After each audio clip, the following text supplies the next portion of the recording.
2019 ఎలక్షన్స్లో state development జరగాలంటే ఎవరు సీఎంగా వస్తే బాగుంటుంది? ప్రస్తుతం ఉన్న ఇప్పుడు పరిణామాలు బట్టి అయితే మరి సీనియర్ మోస్ట్ అయినటువంటి చంద్రబాబు నాయుడు గారు వస్తే మట్టుకి మన పరిపాలన మనకి అమరావతి అవనివ్వండి, లేకపోతే పోలవరం ప్రాజెక్టు చూసుకుని ఏం చూసుకున్నా, ఒక విద్యాభివృద్ధి చూసుకుని దేనికన్నా డెవలప్మెంట్ అవ్వాలంటే ముందు 2019 తర్వాత మళ్ళీ సీఎంగా చంద్రబాబు నాయుడు గారు వస్తే మట్టుకి ఆంధ్ర రాష్ట్ర అభివృద్ధిలో పరిగెడుతుందని చెప్పేసి నా కోరిక. అలాగే ప్రజలందరి ఉద్దేశం కూడా చాలా మందికి చంద్రబాబు నాయుడు వస్తేనే మరి రాజధాని నిర్మాణం కోసమని, లేకపోతే పోలవరం ప్రాజెక్టు కోసమని, లేకపోతే నిరుద్యోగులు చాలా మంది ఉన్నారు, అలాగే ఏదో కొద్ది ఆసరాగా ఈ రోజున 1000 రూపాయల నుంచి 2000 పెంచారు. అలాగే మరి వికలాంగులకి అయితే 1500 నుంచి 3000, మరి వృద్ధులకి కట్ట అయితే 1000 నుంచి 2000 రూపాయలు పెంచి మరి వాళ్ళందరినీ ఆదుకోవడం, ఒక పెద్ద కొడుకులాగా ఆదుకోవడం జరుగుతుంది. మరి ఈయనే నెక్స్ట్ కూడా వచ్చేలాగా అయితే మట్టుకి మన ఆంధ్ర రాష్ట్రం కొద్దిగా ముందుకు వెళ్తుందని చెప్పేసి మన సాధించుకోగలం. ఇప్పుడు ఏదైతే మనల్ని ఎడగొట్టేసి మనల్ని ఏది లేకుండా చేసి మనల్ని నడవడి పెట్టారు, అటువంటి దాన్ని ఆయన ఒక తెలివితేటలతో మనకి ఆంధ్ర రాష్ట్రాన్ని కొద్దిగా డెవలప్మెంట్ చేసి మరి ఈ రోజుని సచివాలయం కానీ, సొంతంగా హైకోర్టు కానీ ఇదేనా కదా మనం నిర్మించుకోగలిగాం. మరి ఇంకో 5 సంవత్సరాలు అయితే మట్టి ఇంకా అభివృద్ధి జరుగుతుందని నా ఉద్దేశం. ఇప్పుడు మనం సాధారణంగా గృహంలో ఇల్లు కట్టుకోవడానికి 6 నెలలు పడుతుంది. సాధారణ మధ్యతరగతి ఇల్లు కట్టుకోవాలంటే 6 నెలలు పడుతుంది. అదే ఒక అపార్ట్మెంట్ కట్టాలంటే 2 సంవత్సరాలు పడుతుంది. ఒక రాజధాని పెట్టాలంటే ఏదో చెలుగోలు చెప్పేవాళ్ళు చాలా మంది చెప్పేట జరగట్లేదు, జరిగింది చెప్పాలి. అక్కడికి వెళ్ళి వాస్తవం చూసి చెప్తే తెలుస్తుంది ఏం జరుగుతుందో జరుగుతలేదో. ఇప్పుడు తాత్కాలికంగా ఇప్పుడు హైకోర్టు భవనానికి ఓ భవనంగా పెట్టారు, తాత్కాలిక మొన్ననే శంకుస్థాపన చేశారు. వెంటనే అయిపోవాలి కదా రాజధాని. అది మన ఇల్లు కాదు, 2 ఇల్లు కట్టేసుకుని దిగిపోయేది కాదు.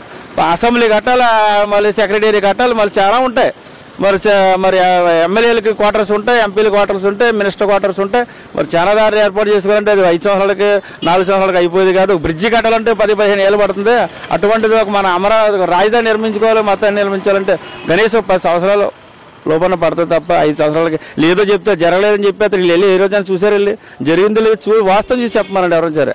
ఇప్పుడు ప్రతిపక్షాలు ఉన్నారు, జగన్ గారు ఉన్నారు, ఏం చేస్తున్నారు? ఆయన అసెంబ్లీ వెళ్ళిన జాడ ఏదో రోజు రోడ్డు మీద తిరగడం తప్పితే నగ్గిన కానీ ఏ రోజు చూసినా రోడ్డు మీద తిరుగుతున్నారు. పాదయాత్ర అన్నారు, ఆ యాత్ర అన్నారు. దానివల్ల ప్రజలకు వచ్చేది ఏమీ లేదు.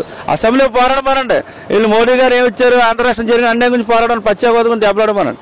దానివల్ల ప్రయోజనం ఉండదు తప్ప రోడ్లు ఎట్టుకుని ఏదో నడుచుకుంటూ పోవడం, 1000 కోట్లు 100 కోట్లు ఖర్చు పెట్టుకోవడం తప్ప ఆ ఖర్చు పెట్టి ప్రజలు ఖర్చు పెడితే ప్రజలు బాగుపడతారు, రాజధాని కూడా బాగుపడుతుంది. దాని గురించి ఆయన కూడా ఆ తిరగడం మారి రాజధాని గురించి కృషి చేయమనండి, అప్పుడు బాగుపడుతుంది. ఈ 4.5 సంవత్సరాల అభివృద్ధి అది ఎలా జరిగింది? 4.5 అభివృద్ధి అంటే మనకి ఇప్పుడు పోలవరం ప్రాజెక్టు మొన్న ఏదో 1000 కిలోమీటర్ల కాంక్రీట్ వేశారని చెప్పి గిన్నిస్ బుక్ రికార్డు సాధించారు, అది వాస్తవమే. తర్వాత మోడీ గారు ఏది ఇస్తారని చెప్పారు, ఆయనతో కలిసి టైఅప్ పెట్టుకున్న దాకుండా మధ్యలో మనం ఏం చేయారంటే నిరాకరణ మాయను వదిలేశారు.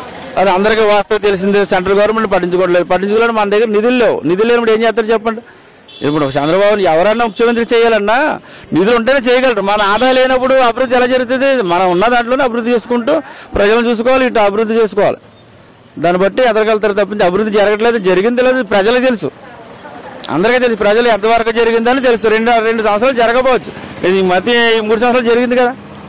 హౌసింగ్ అన్నారు, ఫస్ట్ ఇవ్వలేదు, తర్వాత 2017-18 నుంచి కొంచెం స్టార్ట్ అయింది, 19 అవుతుందండి. జాయిగా అవుతాయి, ఒకేసారి అవ్వాలంటే ఎవరికైనా చేయలేరు. ఇటువంటి మేధావి చేయలేడు, ఏ పదం లేదు, ఎంపీ పదం చేసినాడు వచ్చి సీఎం చేస్తాడంటే ఏమవుతుంది? ఏమవుతాం. కొత్త ప్రభుత్వానికి యువ నాయకులు చాలా మంది వస్తున్నారు కదా, ఒక అవకాశం ఇస్తే ఎలా ఉంటుంది?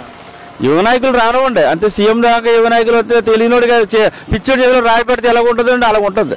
యువ నాయకులు ఉన్నారు, వాళ్ళు తెలివితేటలు ఉంటాయి, వాళ్ళ తెలివితేటలు చూపించమనండి, గ్రామాల్లో చూపించమని, వాళ్ళు తిరిగి అభివృద్ధి గ్రామాలు పట్టణాలు చూపించమనండి. యువ నాయకుల్ని పోరాడమనండి. నాయకులతో పదవి ఉంటేనే పోరాడక్కర్లేదు కదా. యువ నాయకులు ప్రతి ఒక్కరికి హక్కు ఉంది, మనకి హక్కు ద్వారా పోరాడమనండి. శాసనసభ్యుల దగ్గరికి వెళ్ళి దెబ్బలాడమనండి. వెళ్ళి మా గ్రామానికి అభివృద్ధి జరగట్లేదు, శాసనసభ్యులు ఎన్నుకున్నాం కాబట్టి మాకు ఏం చేస్తామని చెప్పి అడగడండి. పదవి ఉంటేనే అడగక్కర్లేదు, ఎవరైనా పబ్లిక్ ఎవరన్నా అడగచ్చు, దాంట్లో అభివృద్ధి ఏం లేదు కదండి, ఎవరన్నా అడగచ్చు.